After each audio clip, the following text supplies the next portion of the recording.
Pinag-aaralan daw ng MMDA na buksan sa trapiko ang mga subdivision sa Marcos Highway tuwing rush hour. Kasunod yan ang matinding traffic doon na nagpahirap sa mga motorista nitong weekend. May report si Sandra Aguinaldo. Traffic dito, traffic doon.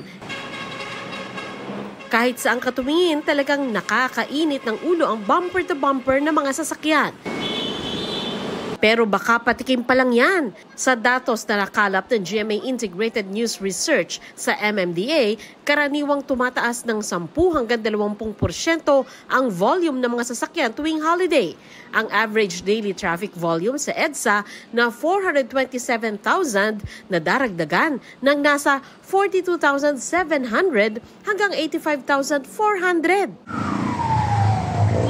Nitong ang weekend, nasubok ang pasensya ng mga motorista sa Marcos Highway. Ang iba, hanggang 5 oras ang ginugol sa daan.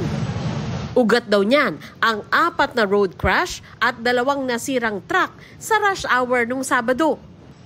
Bukod pa sa sobrang dami talaga ng sasakyan at pag-embudo nila sa mga U-turn slot. We invited the traffic engineering team of MMDA tomorrow para aralan yung pagbubukas ng mga intersection sa mga lugar na yan, magkaroon ng iba pang traffic scheme.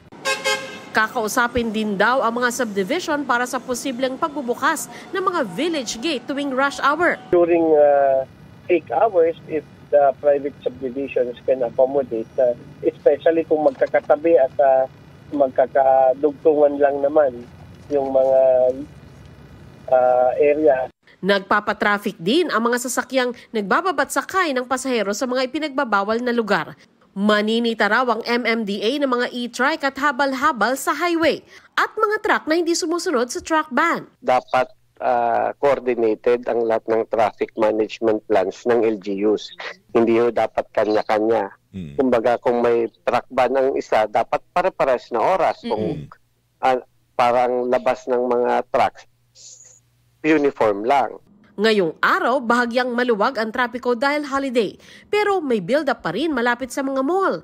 131 ang mall sa buong Metro Manila at 29 sa mga yan ang nasa EDSA. Kikipag-ugnayan namin sa mga mall operators na kung sakaling may mga mall-wide sale during weekends, dapat ma-inform nila kami at maibigay nila yung kanilang traffic management plan at least 2 weeks before yung mall-wide sale na event nila para makatulong din ho kami. Sandra Aguinaldo nagbabalita para sa GMA Integrated News.